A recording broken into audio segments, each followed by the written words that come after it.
संक्षिप्त मार्कंडेय पुराण। व्यास जी के शिष्य महातेजस्वी जैमिनी ने तपस्या और स्वाध्याय में लगे हुए महामुनि मार्कंडेय जी से पूछा, भगवान, महात्मा व्यास द्वारा प्रतिपादित महाभारत अनेक शास्त्रों के दोष रहित एवं उज्ज्वल सिद्धांतों से परिपूर्ण है। यह सहज, शुद्ध एवं छंद आदि की शुद्धि से युक्त और साधु शब्दावली से सुशोभित है। इसमें पहले पूर्व पक्ष का प्रतिपादन करके फिर सिद्धांत के पक्ष की स्थापना की गई है। जैसे देवताओं में विष्णु, मनुष्यों में ब्राह्मण तथा संपूर्ण आभूषणों से चूड़ामणि श्रेष्ठ है, जिस प्रकार आयुधों में वज्र और इंद्रियों में मन प्रधान माना गया है, उसी प्रकार समस्त शास्त्रों में महाभारत उत्तम बताया गया है। इसमें धर्म, अर्थ, काम और मोक्ष इन चार पुरुषार्थों का वर्णन है। वे पुरुषार्थ कहीं से परस्पर संबंध है और कहीं पृथक पृथक वर्णित है। इसके सिवा उनके अनुबंधों का भी इसमें वर्णन किया गया है। भगवान, इस प्रकार यह महाभारत उपाख्यान के वेदों का विस्तार रूप है। इसमें बहुत से विषयों का प्रतिपादन किया गया है। मैं इसे यथार्थ रूप से जानना चाहता हूँ और इसलिए आपकी सेवा में उपस्थित हुआ हूँ।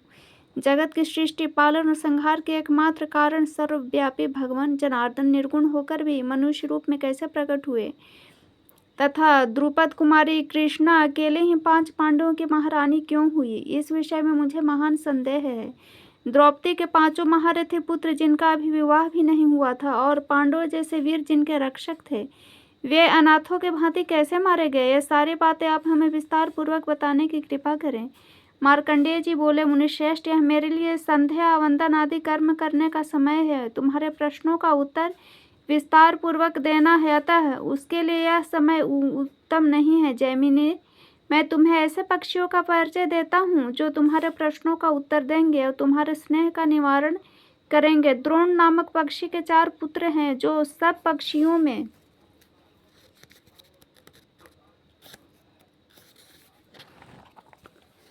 श्रेष्ठ तथा शास्त्रों का चिंतन करने वाले हैं। उनके नाम है पिंगाक्ष, विबोध, सुपुत्र और सुमुख। वेदों और शास्त्रों के तात्पर्य को समझने में उनकी बुद्धि कभी कुंठित नहीं होती। वे चारों पक्षी विंध्या पर्वत की कंदरा में निवास करते हैं। तुम उन्हीं के पास जाकर ये सभी बातें पूछो। जैमिनी ने कहा, ब्राह्मण, यह तो बड़ी अद्भुत बात है कि पंछियों की बोली मनुष्य के समान हो। पक्षी होकर भी उन्होंने अत्यंत दुर्लभ विज्ञान प्राप्त किया है। यदि तिर्यक योनि में उनका जन्म हुआ है तो उन्होंने ज्ञान कैसे प्राप्त हुआ? वे चारों पक्षी द्रोण के पुत्र कैसे बतलाए जाते हैं? विख्यात पक्षी द्रोण कौन है जिनके 4 पुत्र हैं? ऐसे ज्ञानी हुए उन गुणवान महात्मा पक्षियों का धर्म ज्ञान किस प्रकार हुआ? मार्कंडेय जी बोले, मुने, ध्यान देकर सुनो। पूर्व काल में नंदन वन के भीतर जब देवर्षि नारद, इंद्र और अप्सराओं का समागम हुआ था, उसी समय की घटना है। एक बार नारद जी ने नंदन वन में देवराज इंद्र से भेंट की। उनकी दृष्टि पड़ते ही इंद्र उठकर खड़े हो गए और बड़े आदर के साथ अपना सिंहासन उन्हें बैठने को दिया। वहां खड़ी हुई अप्सराओं ने भी देवर्षि नारद को विनीत भाव से मस्तक झुकाए। उनके द्वारा पूजित हो नारद जी ने इंद्र के बैठ जाने पर यथायोग्य कुशल प्रश्न के अनंतर बड़े मनोहर कथाएं सुनाई। उस बातचीत के प्रसंग में ही इंद्र ने महामुनि नारद से कहा, देवर्षि, इन अप्सराओं में जो आपको प्रिय है, जान पड़े उसे आज्ञा दीजिए, नृत्य करे। रंभा, मिश्रकेश, उर्वशी, तिलोत्तमा, धृताची अथवा मेनका, जिसमें आपकी रुचि हो, उसी का नृत्य देखिए। इंद्र की यह बात सुनकर दिव्यश्रेष्ठ नारद जी ने विनय पूर्वक खड़ी हुई अप्सराओं से कुछ सोचकर कहा, तुम सब लोगों से जो अपने को रूप और उदारता आदि गुणों में सबसे श्रेष्ठ मानते हुए ही मेरे सामने यह नृत्य करे। मार्कंडेय जी कहते हैं, मुनि, यह बात सुनते ही वे विनीत अप्सराएं एक एक करके आपस में कहने लगी, अरे मैं ही गुणों में सबसे श्रेष्ठ हूँ, तू नहीं। इस पर दूसरी कहती, तू नहीं, मैं श्रेष्ठ हूँ। उनका ज्ञान पूर्ण विवाद देखकर इंद्र ने कहा, अरे मुनि से ही पूछो, ये वे ही बताएंगे कि तुम लोगों में सबसे अधिक गुणवती कौन है। इस प्रकार उनके पूछने पर नारद जी ने कहा, जो गिरिराज हिमालय पर तपस्या करने वाले मुनिश्रेष्ठ दुर्वासा को अपनी चेष्टा से क्षुब्ध कर देगी, उसी को मैं सबसे अधिक गुणवती मानूंगा।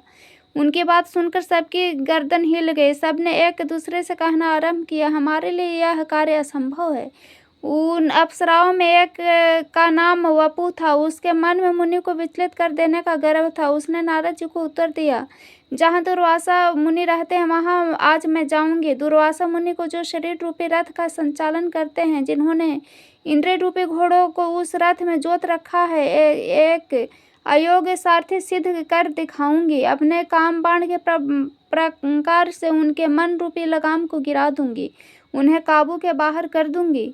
यूँ कहकर वपु हिमालय पर्वत पर गए। वहाँ महर्षि आश्रम में उनकी तपस्या के प्रभाव से हिंसक जीव भी अपनी स्वाभाविक हिंसा वृत्ति छोड़कर परम शांत रहते थे।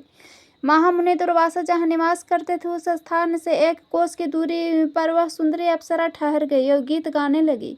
उसकी वाणी में कोकिल कलरवा का सा मिठास था। उसके संगीत के मधुर ध्वनि कान में पड़ते ही दुर्वासा मुनि के मन में बड़ा विस्मय हुआ।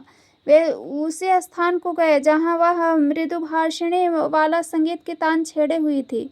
उसे देखकर महर्षि अपने मन को बलपूर्वक रोका और यह जानकर कि यह मुझे लुभाने के लिए आई हो, उसे क्रोध और अपहर्ष हो गया। फिर तो वे महातपस्वी महर्षि उस अप्सरा से इस प्रकार कहा, आकाश में विचरने वाली मतवाली अप्सरा, तू बड़े कष्ट से उपार्जित हुई मेरे तप में विघ्न डालने के लिए आई है, अतः मेरे क्रोध से कलंकित हो तू पक्षी कुल में जन्म लेगी।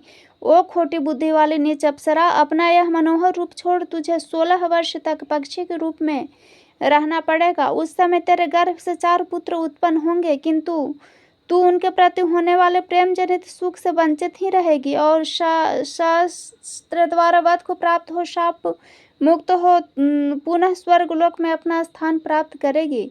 अब इसके विपरीत तू कुछ भी किसी प्रकार के उत्तर न देना। क्रोध से लाल नेत्र किए महर्षि दुर्वासा ने मधुर खनाहट से युक्त चंचल कंकण धारण करने वाली उस माननीय अप्सरा को यह दूसरा वचन सुनाकर इस पृथ्वी को छोड़ दिया और विश्रुत गुणों से गौरवान्वित हो उतार तरंगों वाले आकाश गंगा के तट पर चले गए। मार्कंडेय जी कहते हैं, जैमिनेय अरिष्टिनेमि के पुत्र पक्षीराज गरुड़ हुए। गरुड़ के पुत्र संपाति नाम से विख्यात हुए। संपाति का पुत्र शूरवीर सुपार्श्व था। सुपार्श्व का पुत्र कुंभी, कुंभी का पुत्र प्रालुप था। उसके भी 2 पुत्र हुए, उनमें एक का नाम कंग और दूसरे का नाम कलंधर था। कंधर के ताक्षिप नाम की कन्या हुई, जो पूर्व जन्म में श्रेष्ठ अप्सरा वपि थी और दुर्वासा मुनि के शाप से दग्ध हुए पक्षियों के रूप में प्रकट हुई थी। मंदपाल पक्षी के पुत्र द्रोण कंधर की अनुमति से उस कन्या के साथ विवाह कर दिया। कुछ काल अनंतर ताक्षी गर्भवती हुई। उसका गर्भ अभी 3.5 महीने का ही था कि वह कुरुक्षेत्र में गई। वहाँ कौरव और पांडवों में बड़ा भयंकर युद्ध छिड़ा था। वर्षपक्षिणी उस कुरुक्षेत्र में प्रवेश कर गई। वहां उसने देखा भगदत्त अर्जुन में युद्ध हो रहा है।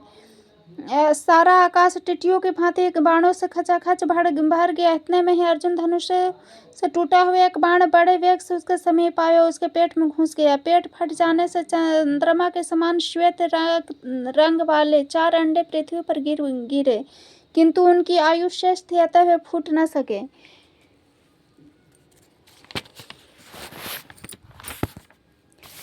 बल्कि पृथ्वी पर ऐसे गिरे मानो रुई के ढेर पर पड़े हों। उन अंडों के गिरते ही भगवदत्त के सुप्रीतक नामक जराज की पीठ से एक बहुत बड़ा घंटा भी टूटकर गिर पड़ा, जिसका बंधन बाणों के आघात से कट गया था। यद्यपि वह अंडों के साथ ही गिरा था, तथापि उन्हें चारों ओर से ढकता हुआ गिरा और धरती पर थोड़ा थोड़ा धंस भी गया।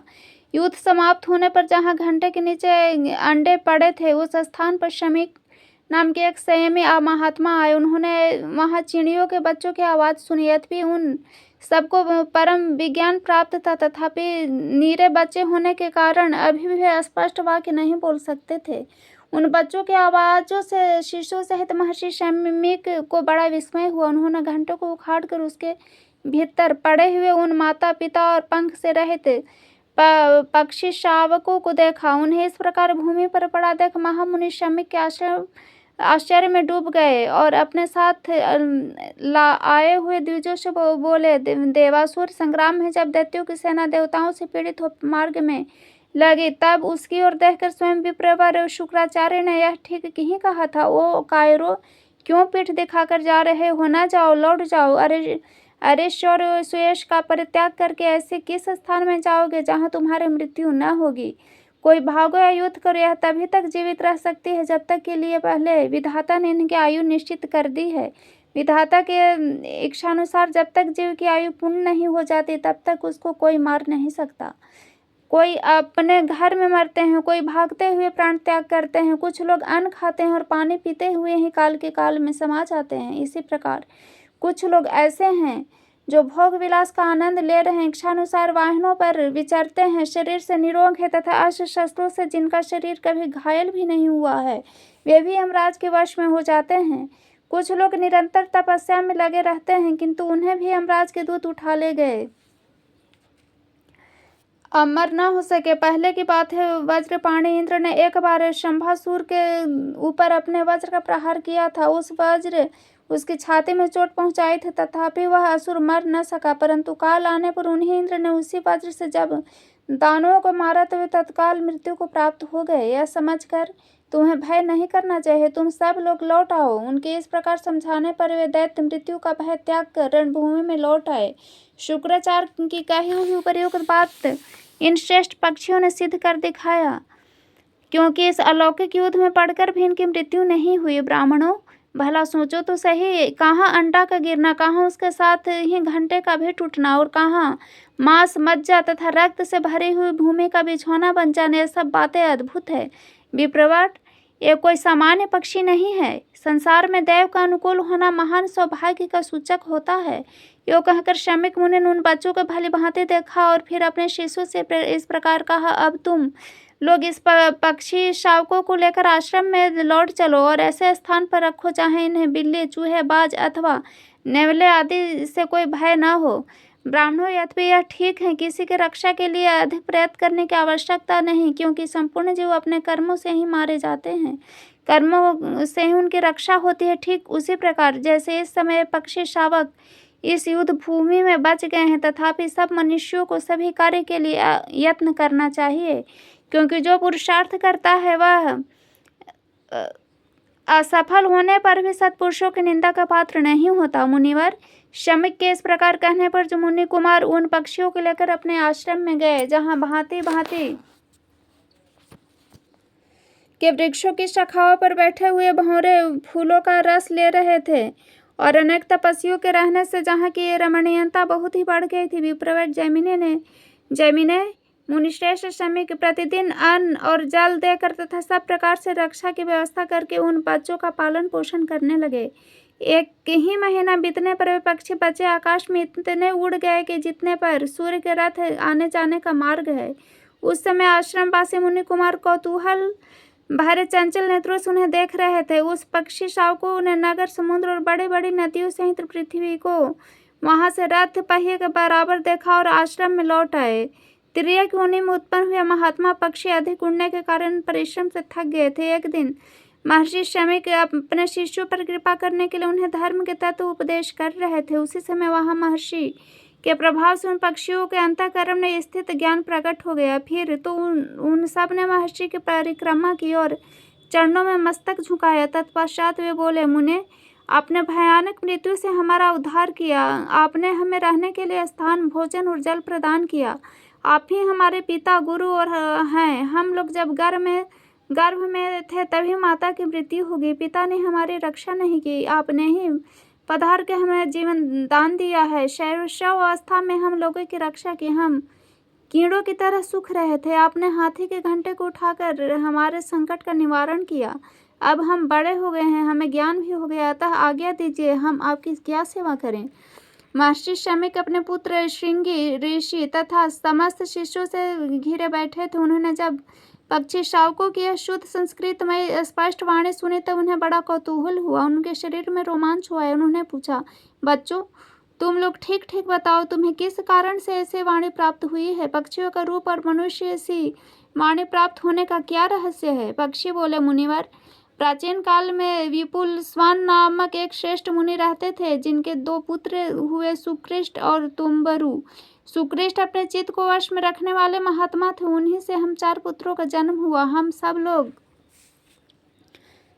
विनय, सदाचार एवं भक्तिवश सदा विनीत भाव से रहते थे। पिता जो सदा तपस्या में संलग्न रहते थे, इंद्रियों को काबू में रखते थे। उस समय उन्हें जब किसी वस्तु की अभिलाषा होती, हम उसे उनकी सेवा में प्रस्तुत करते थे। एक दिन की बात है, देवराज इंद्र पक्षी का रूप धारण करके वहां आए। उनका शरीर बहुत बड़ा था, पंख टूट गए थे, बुढ़ापे ने उस पर अधिकार जमा लिया था। उनकी आंखें कुछ कुछ लाल हो गई थी, सारा शरीर शीतल जान पड़ता था।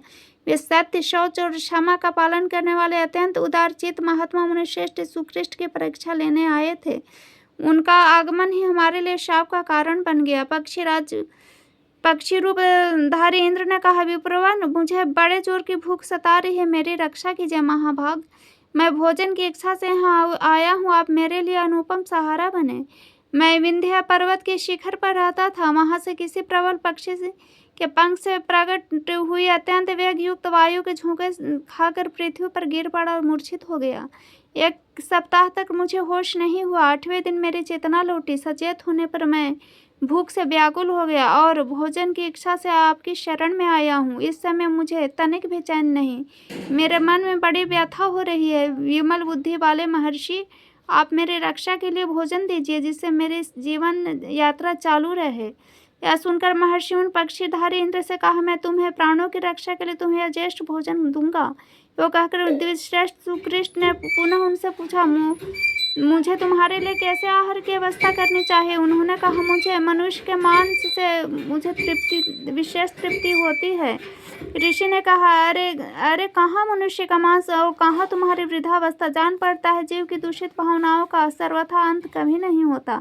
अथवा मुझे यह सब कहने की क्या आवश्यकता? जिसे देने की प्रतिज्ञा कर ली है उसे सदा ही देना ही चाहिए। मेरे मन में सदा ऐसा ही भाव रहता है। इंद्र से वो कहते हुए अपनी प्रतिज्ञा पूरी का निश्चय करके विप्र सुकृष्ट ने हमको शीघ्र बुलाया और हमारे गुणों की बारंबार प्रशंसा करते हुए कहा, पुत्रों, यदि तुम लोगों के विचार से पिता, परम गुरु और पूजनीय हो तो निष्कपट भाव से मेरे वचन का पालन करो। और उनकी यह बात सुनते ही हम सब लोगों ने बड़े आदर के साथ कहा, पिताजी, आप जो कुछ भी कहेंगे, जिस कार्य के लिए भी हमें आज्ञा देंगे, उसे हमारे द्वारा पूर्ण किया ही समझे। ऋषि बोले, वह पक्षी भूख प्यास से पीड़ित होकर मेरी शरण में आया है। तुम लोग शीघ्र ऐसा करो जिससे तुम्हारे शरीर के मांस से क्षण भर में इसकी तृप्ति और तुम्हारे रक्त की इसकी प्यास बुझ जाए। यह सुनकर हमें बड़े व्यथा हुई। हमारे शरीर में कंप और मन में भय छा गया। हम सहसा बोल उठे, इसमें तो बड़ा कष्ट है, यह काम हमसे न हो सकेगा। कोई भी समझदार मनुष्य दूसरे के शरीर के लिए अपने शरीर का नाश अथवा वैध कैसे कर सकता है? अतः हम लोग यह काम नहीं करेंगे। हमारे ऐसे बात सुनकर वे मुनि क्रोध से जल उठे और अपनी लाल लाल आंखें हमें दग्ध करते हुए से पुनः इस प्रकार बोले, अरे, मुझसे इसके लिए प्रतिज्ञा करके तुम लोग यह कार्य नहीं करना चाहते, अतः मेरे शाप से दग्ध हो तुम लोग पक्षियों की योनि में जन्म लोगे। हमसे यो कहकर उन्होंने शास्त्र के अनुसार अपनी अंत्येष्टि क्रिया की और दैहिक संस्कार की विधि पूर्ण की। इसके बाद